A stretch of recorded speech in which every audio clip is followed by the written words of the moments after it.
안녕하십니까. 역사진학 여행자 CR의 꿈입니다. 지난해 10월에 시작된 이스라엘 팔레스타인 전쟁이 7개월째 계속되고 있습니다. 그나마 다행인 것은 유엔 안전보장이사회가 전쟁이 일어난 후 처음으로 지난 3월 25일에 즉각적인 휴전을 촉구하는 결의안을 통과시켰다는 것입니다. 하마스 괴멸을 기치로 내건 이스라엘의 지상전이 시작된 후에 휴전을 촉구하는 결의안은 이미 3차례나 유엔에 상정됐었지만 상임이사국인 미국의 반대로 매번 부결됐었습니다. 그런데 이번에는 미국의 기권으로 인해서 결의안이 통과된 것입니다. 15개 안보리 이사국 가운데 미국을 제외한 14개국은 결의안에 찬성했습니다. 그 안보리 결의안이 법적인 구속력이나 강제력이 있는 것은 아니지만 전 세계 사람들이 이 전쟁은 즉각 중단되어야 한다는 것을 합의했다는 점에서 의미 있는 일이라고 생각합니다. 이번 전쟁은 유난히 민간인 희생자가 많은 것으로 알려지고 있습니다. 가자 지구에서 구호 활동을 펼치고 있는 유엔 산하 기구인 유엔 인도주의 업무조정국 OCHA의 지난 2월 말의 집계에 의하면 이번 전쟁이 시작된 지난 10월 7일부터 올해 2월 29일까지의 사망자가 팔레스타인 측이 3만 177명, 이스라엘 측이 1377명이라고 합니다. 이번 전쟁의 개전 이후 하루 평균 150명 이상의 사망자가 발생했다는 통계를 감안하면 지난 3월부터 지금까지 40여일 동안에 또 최소한 1000명 이상의 추가 사망자가 있을 것으로 추정됩니다. 아마 수천 명이 되겠죠. 영국에 본부를 둔 국제구호 전문단체인 옥스팜 등 분쟁 지역 구호 전문가들에 따르면 이번 전쟁의 민간인 인명피해는 시리아 등 21세기의 분쟁을 겪고 있던 그 어떠한 지역보다 월등하게 높다고 합니다. 팔레스타인 사람들이 가자라는 좁은 지역에 몰려 있는 데다 하마스와 민간인의 구분이 쉽지 않기 때문에 민간인을 무차별적으로 폭격을 하기 때문에 피해가 급증할 수밖에 없다는 것입니다. 가자지구와 서안지구 또 해외에 있는 팔레스타인 난민 등 모든 팔레스타인 사람들이 현재 가장 절실하게 원하는 것은 어느 누구의 간섭도 받지 않는 자신들의 나라를 갖고 싶다는 것입니다. 내 나라. 1, 2차 대전을 거치면서 새로 만들어진 50개국 이상의 신생 독립국들처럼 자신들도 자신들의 나라를 갖고 싶어 한다는 것입니다. 우리나라를 비롯한 수많은 나라들이 1, 2차 대전 후에 식민지 상태에서 벗어나 원래의 나라를 되찾거나 역사상 처음으로 나라를 갖게 됐습니다. 따라서 팔레스타인 사람들에게도 그 당시에는 그것이 불가능한 소망이 아니었습니다. 그런데 지금은 너무 힘들게 됐습니다. 갈수록 가능성이 낮아지고 있습니다. 왜 그렇게 됐는지 한번 알아보겠습니다. 팔레스타인의 경우에 자신들의 나라를 세웠던 적은 역사상 단 한 번도 없었습니다. 인류사에서 손꼽히는 영원한 숙적인 팔레스타인과 이스라엘 사람들, 한글 성경의 이름을 빌리자면 유대인과 블레셋 사람들이 언제 어떻게 만나게 됐고 무슨 이유로 만나자마자 100년 이상을 싸웠는지는 제가 이미 올렸던 동영상 28 분쟁 1편 유대인 그들은 누구인가 편을 보시면 아실 수 있습니다.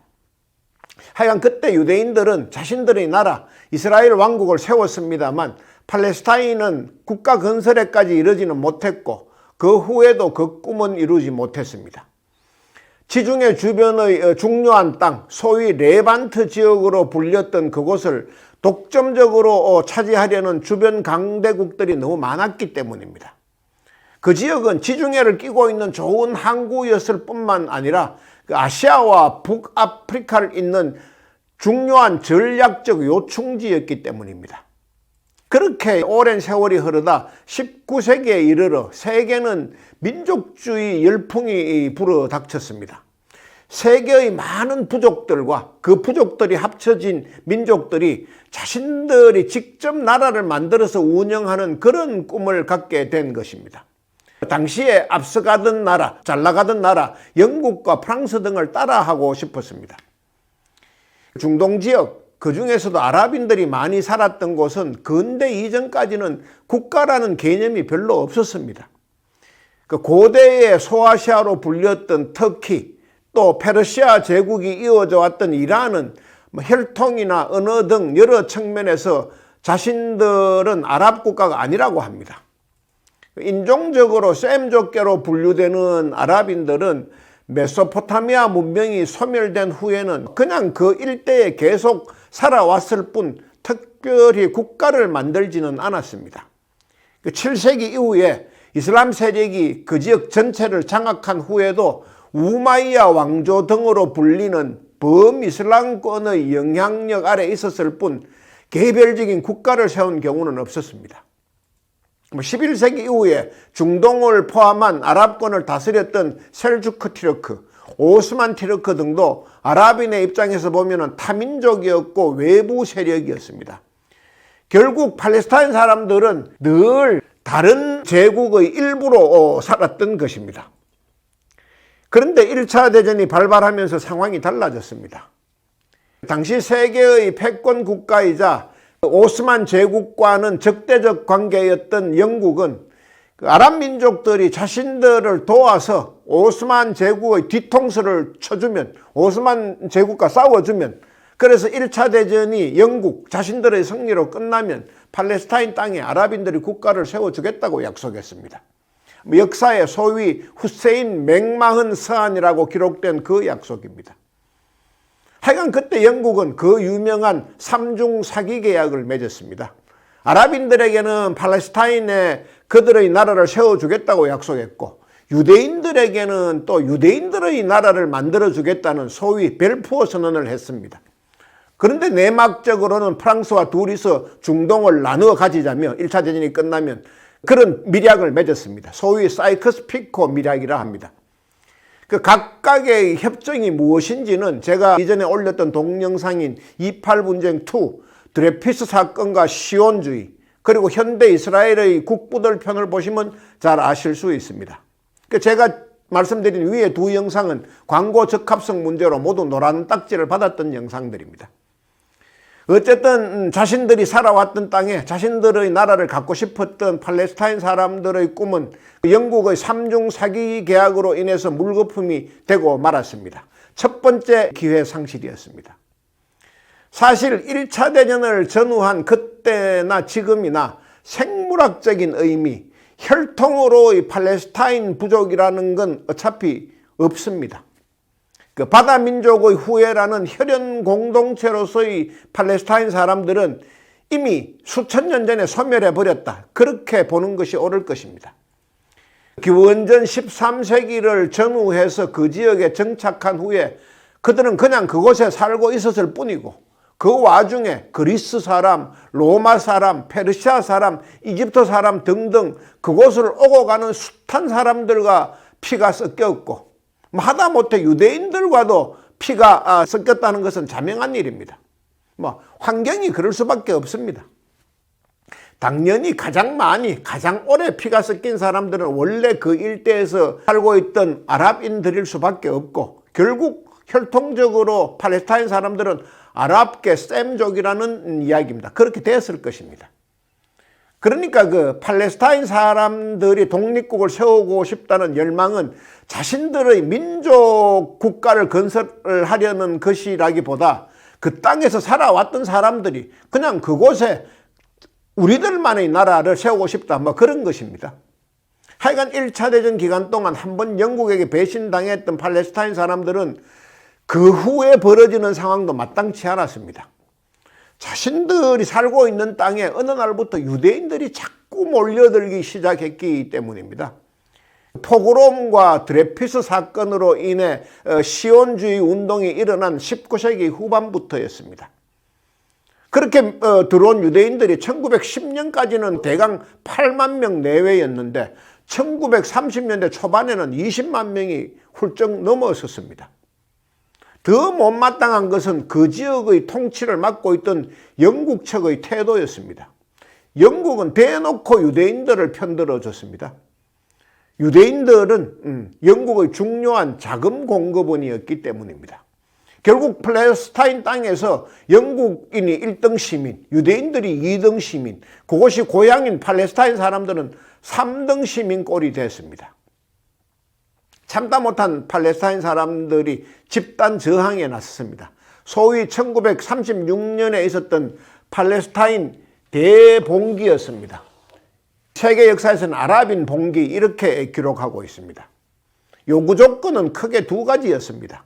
첫째, 팔레스타인 사람들의 자치권을 보장하라.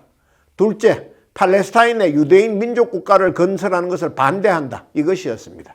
유대인들을 더 이상 그 지역으로 끌어들이지 말라고 요구했습니다. 주된 저항 방법은 납세 거부였습니다. 세금을 내지 않았습니다. 파업도 겸했습니다. 일하러 나가지 않았습니다.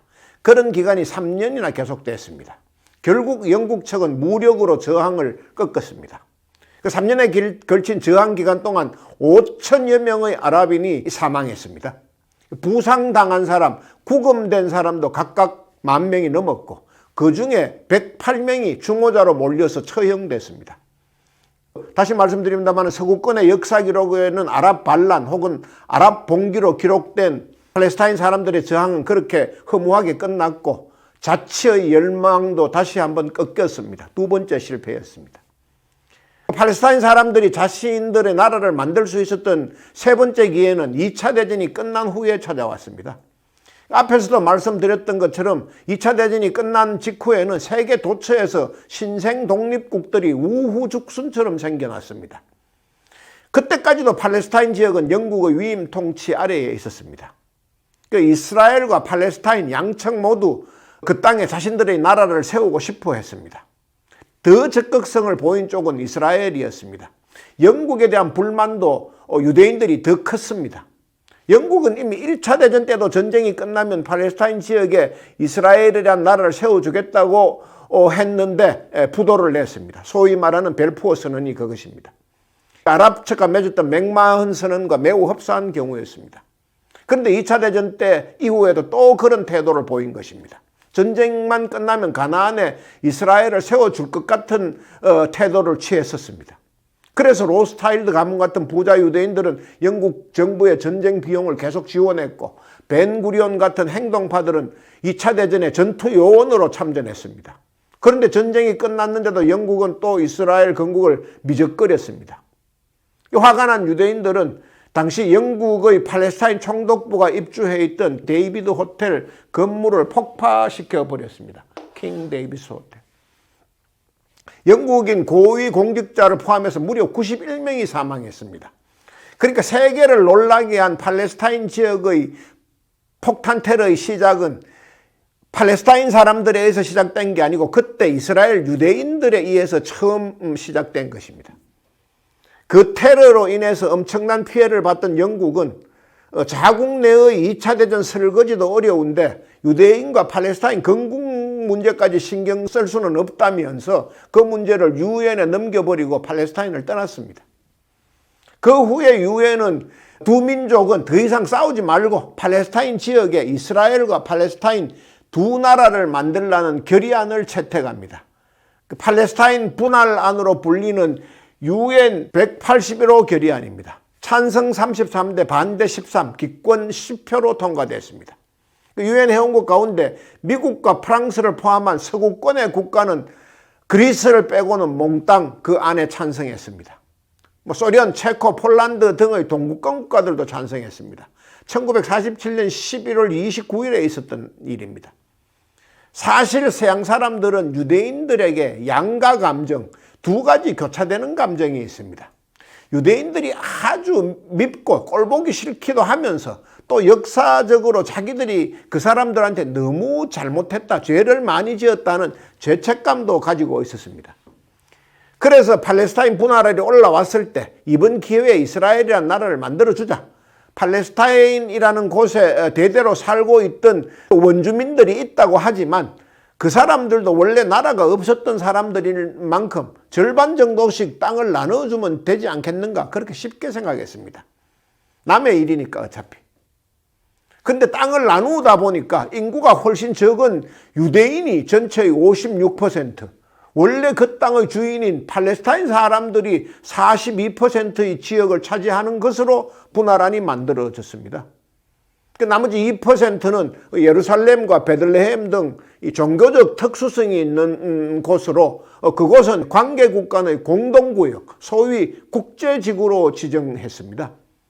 유엔 회원국들은 그런 내용의 분할안을 통과시킨 것입니다. 그 안이 통과되자 이스라엘은 대환영이었습니다. 이제는 더 이상 포그롬이나 드레피스 사건 따위에 휘둘리지 않아도 된다. 무조건 수용한다. 이런 의견이었습니다. 우리들이 맘 편하게 살 수 있는 땅이 생겼다. 그것만으로도 너무 좋았습니다.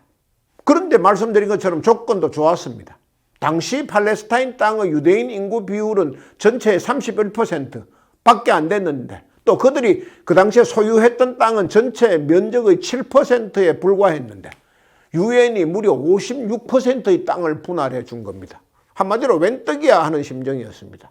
그래서 유엔 거래안을 잽싸게 받아들인 겁니다. 그리고는 초스피드로 건국 사업을 진행해서 이듬해 5월 14일 건국을 선포했습니다. 이스라엘의 3명의 국부 가운데 한 명인 다비드 벤구리온이 초대 총리를 맡았습니다. 유엔이 팔레스타인 분할안을 통과시킬 당시에 팔레스타인 측에도 유대인들의 건국준비위원회 격인 팔레스타인 유대인 기구 같은 조직이 팔레스타인 측에 있었다면, 그래서 유엔 제안의 수락 여부를 논의하거나 혹은 분할안에 자신들의 조건을 먼저 제시했다면 상황이 어떻게 변했을지 모르겠습니다. 그런데 불행하게도 팔레스타인 측에는 그런 것이 없었습니다. 유엔은 그 땅의 절반을 떼주면 그 다음에는 팔레스타인 사람들이 알아서 주변의 아랍 국가들과 상의해서 차차 자치기구도 만들고 나라도 만들지 않겠느냐, 그런 생각으로 분할안을 통과시킨 것입니다. 근데 팔레스타인 내부에는 그런 것을 논의할 기구가 없었고 또 주변의 아랍 국가들은 유엔의 제안에 일제히 반발했습니다. 역사적으로 자신들과는 전혀 좋은 관계가 아닌 유대 사람들이, 그곳에는 땅도 없고 나라도 없었던 사람들이 어느 날 갑자기 이스라엘이라는 나라를 세워서 바로 자신들의 인근에 자리를 잡는다? 그건 결코 받아들일 수 없다 하는 것이 인근 아랍 국가들의 생각이었습니다. 그들이 유엔의 분할안을 반대한 이유는 또 있습니다. 시리아, 요르단, 이집트 등은 원래 없던 나라인 팔레스타인을 새로 만드는 것보다 그 지역의 전부 또는 일부가 자신들의 차지가 돼야 된다, 이렇게 생각했습니다. 그래서 그때 주변 아랍 국가들은 유대인들이 그 땅에 이스라엘이라는 나라를 제대로 만들기 전에 빨리 쫓아내버리고 자신들이 그 땅을 쪼개서라도 차지할 생각으로 전쟁을 일으킨 것입니다. 이스라엘이 나라도 조그맣고 인구도 몇 명 되지 않으니까 쉽게 이길 수 있을 것이라고 생각했습니다. 그래서 이스라엘이 건국을 선언한 바로 그 다음 날인 1948년 5월 15일에 전쟁을 일으켰습니다. 소위 제1차 중동전쟁입니다. 근데 막상 전쟁을 일으키고 보니까 양상이 그 중동 국가들의 예상과는 전혀 다르게 흘러갔습니다. 아랍 국가의 연합군대는 그야말로 엉망진창이었습니다. 명령 개통도 제대로 없었습니다. 각자 자신들의 이익만 생각했기 때문에 연합군으로서의 기능을 전혀 하지 못했습니다. 이스라엘은 병력과 무기 등 모든 면에서 열세였지만 절박함에서 아랍연합군과 비교도 되지 않았습니다. 게다가 이스라엘군은 소수였지만 조직적이었습니다. 시오니즘 운동으로 인해 처음 팔레스타인 지역에 자리를 잡을 때부터 유대인들의 안전을 위해서 만들어졌던 하가나라는 이름의 자체 치안 조직, 그 민병대가 이스라엘 건국과 동시에 정규 군대로 바뀌었습니다. 하여간 그 중동 측의 승리로 쉽게 끝날 줄 알았던 1차 중동전쟁은 교착 상태가 길어졌고 거의 1년 가까이 흘렀고 그 시간이 흐를수록 이스라엘 군에게 유리하게 돌아갔습니다. 전황이. 해외에 사는 수많은 유대인들이 무기 구입 비용을 지원해줬고 병력도 계속 충원됐습니다. 노인과 어린이, 여성들도 총동원돼서 총력전을 펼쳤습니다. 주로 보급 같은 걸 맡았습니다. 그러한 모든 것이 합쳐져서 1차 중동전쟁은 이스라엘의 승리로 끝나버렸습니다. 단순히 이긴 것에 그치지 않았고 유엔이 처음 팔레스타인 분할안을 냈을 때 줬던 그 땅보다 훨씬 넓은 지역을 이스라엘은 차지하게 된 것입니다. 근데 첫 중동전쟁에서 인근 아랍 국가들도 소득이 없었던 것은 아닙니다. 요르단은 서한 지구를 점령했고 시리아는 골란 고원, 이집트는 가자 지구를 차지했습니다. 그런데 그때뿐이었습니다. 1967년에 3차 중동전쟁 때 고스란히 이스라엘에게 다시 빼앗겨 버렸습니다. 이스라엘은 그때부터 그 땅들도 시료 지배했습니다. 이스라엘 영토가 훨씬 넓어진 겁니다. 결국 3차 중동전쟁이 끝난 1967년에는 전체 팔레스타인 땅의 무려 78%가 이스라엘의 차지가 됐습니다. 그 2차, 4차 중동전쟁은 무력 충돌도 있었습니다만 외교전쟁의 성격이 더 많았습니다. 2차 중동전쟁은 일방적으로 수에즈 운하 국유화를 선언한 이집트에 맞서서 이스라엘과 영국, 프랑스, 3국 연합군이 이집트를 공격한 전쟁이었고 4차 중동전쟁은 아랍 국가들이 석유 무기화 전략을 내세워서 전 세계가 오일 쇼크에 빠졌고 그때부터 본격적인 고유가 시대를 연 전쟁이 됐습니다. 하여간 1차, 3차, 4차 중동전쟁을 거치는 동안 이스라엘의 입지는 점점 강화되고 팔레스타인 건국은 자꾸 멀어져만 갔습니다. 그 와중에 가장 큰 피해를 입은 사람들은 소위 팔레스타인 난민이라고 불리는 사람들입니다. 전쟁의 와중에 고향과 집을 잃어버렸습니다. 갈 곳이 없어졌습니다. 국제난민기구의 통계에 따르면 2023년 현재 팔레스타인 난민은 무려 600만 명 정도입니다. 그 절반 정도가 1차에서 4차 중동전쟁으로 인한 그 전쟁 때 집과 고향을 잃어버렸던 직접적인 난민이고 다른 절반은 그 난민들이 지난 70여 년간 난민 캠프에서 낳았던 자녀 혹은 손자녀들입니다. 또 난민들의 절반은 팔레스타인 내에 살고 있고 나머지 절반은 나라 밖으로 쫓겨난 사람들입니다. 팔레스타인에 살고 있는 팔레스타인 난민들은 중동전쟁 기간 중에 원래 살던 곳이 이스라엘군한테 점령되는 바람에 고향을 잃은 사람들이고 나라 밖의 난민들은 같은 이유로 고향을 쫓겨난 후에 요르단과 시리아 등 인근 나라로 탈출했던 사람들 혹은 그 자손들입니다. 어느 쪽이든 간에 그들은 고향에서 쫓겨난 이후로는 다시는 옛날 집으로 되돌아갈 수 없었습니다. 이스라엘은 외국으로 떠났던 팔레스타인 난민들과 그 후손들에게 이스라엘에 들어오는 것 자체를 막고 있습니다. 또 팔레스타인 내에 있는 난민들도 고향을 가지 못하는 것은 마찬가지입니다. 그들에게는 거주 이전의 자유가 없습니다. 갇혀진 그 안에서만 살아야 됩니다. 그 난민 캠프가 그들의 고향이고 그것을 벗어나면 바로 난민 지위를 상실합니다. 동량도 못 얻어먹는 처지가 됩니다. 이스라엘이 건국된 후에 이스라엘과 팔레스타인 측이 마냥 싸우기만 했던 것은 아닙니다. 두 차례는 결정적인 평화회담이 있었습니다. 이대로는 안 되겠다. 제발 좀 그만 싸우자. 이런 생각이 양쪽 모두에게 있었고 그래서 미국이 중재를 썼습니다. 주목할 만한 첫 번째 회담은 1978년 9월에 있었던 캠프 데이비드 협정입니다. 캠프 데이비드 협정. 캠프 데이비드라는 곳은 미국 대통령의 별장입니다. 지미 카터 당시 미국 대통령의 추선으로 안와르 사다트 이집트 대통령과 메나임 베긴 이스라엘 총리가 자리를 함께 했습니다. 수행원들과 함께. 이스라엘의 카운터파트로 이집트가 참석한 것은 당시는 이집트가 아랍권의 맹주였기 때문입니다. 그 회담은 그냥 하루 이틀 얼굴을 맞대는 그런 회담이 아니었습니다. 양측의 최고위 대표들은 물론이고 실무 담당자들이 결론을 얻어낼 때까지 자리를 뜨지 못하는, 그러니까 몇 날 며칠 동안 숙식을 함께하고 여가 시간까지 함께 보내는 그런 회담이었습니다. 로마 교황 선출 방법인 콘클라베를 연상케 하는 그야말로 끝장을 보기 위한 평화회담이었습니다. 양쪽 대표단들은 2주 동안 캠프 데이비스에서 함께 생활하면서 탁구도 치고 당구도 치고 술도 마시고 하면서 서로 간에 인간적인 친밀감을 쌓았습니다. 그런 끝에 결국 합의가 만들어졌습니다. 이집트와 이스라엘은 서로를 침략하지 않는다 하는 평화협정을 맺었고, 이스라엘은 3차 중동전쟁 때 점령했던 이집트 영토인 시나이 반도를 되돌려 줬습니다. 그리고 서한지구와 가자지구에 5년 이내에 팔레스타인 자치정부를 수립한다는 것도 합의했습니다.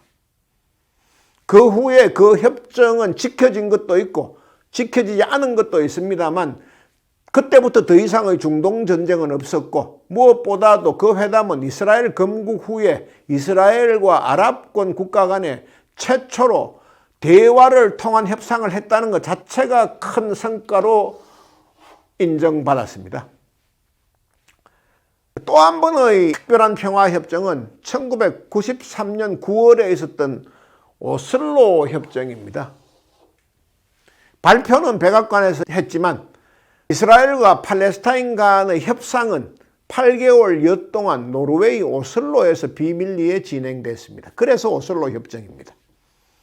협정의 요지는 그 선언을 한 지 2개월 내에 이스라엘군이 요르단강 서안지구와 가자지구에서 철수하고, 그러니까 이스라엘의 원래 영토로 돌아가고 그 자리는 팔레스타인 사람들에게 맡긴다 이거였습니다. 팔레스타인인들이 그 지역의 자치를 맡기기로 한 겁니다. 소위 랜드 포 피스, 평화와 영토의 맞교환이었습니다. 그리고 오슬로 협정의 더 큰 의미는 그 2.8 분쟁에 대한 국제사회의 처리 원칙인 두 국가 해법, 투 스테이트 솔루션이 재차 확인됐다는 점입니다. 그 팔레스타인이 주권국가로 독립해서 이스라엘과 국가 대 국가로 공존하도록 하는 원칙이 1947년의 UN 분할한 이후에 또 한 번 구체적으로 세워졌다는 것입니다. 그것만이 중동의 평화를 가져올 수 있는 유일한 해법이라는 것에 국제사회가 동의했다는 것입니다.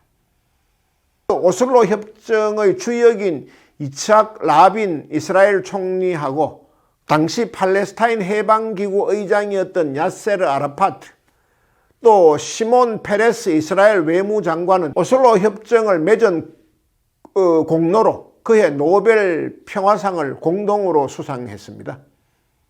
근데 결과적으로 위에 두 협정, 캠프 데이비드와 오슬로 협정은 지켜지지 않았고, 그래서 팔레스타인 사람들이 자신들의 나라를 세울 기회는 또다시 무산되고 말았습니다.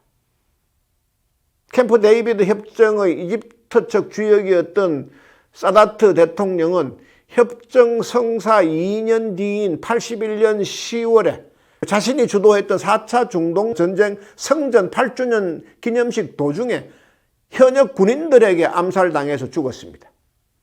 이스라엘과 평화조약을 체결하는데 반발한 그 과격 테러 조직 이슬람 지하드 소속 그 군인들의 소행이었습니다. 그 군인들이 이집트 군에 있었죠. 그러니까 오슬로 협정의 주역인 이스라엘의 라빈 총리도 협정 서명 후 2년 만에 암살됐습니다. 협정 자체가 조국에 대한 배신이라고 주장한 극렬 유대교 신자인 하레디 청년에게 피격당했습니다. 서안지구와 가자지구를 팔레스타인 사람들에게 내어주겠다. 그곳에는 이스라엘 사람들이 정착돈을 짓지 못하게 하겠다고 약속한 것이 빌미였습니다. 팔레스타인 땅 전역은 신이 유대인들에게 주신 땅이고, 따라서 어디든 이스라엘 사람이 정착촌을 세울 수 있다는 것이 라빈 총리를 저격한 하레디 유대인 원리주의자 그 사람의 논리였습니다. 이스라엘 팔레스타인 분쟁의 추이를 지켜보면 악순환의 연속입니다.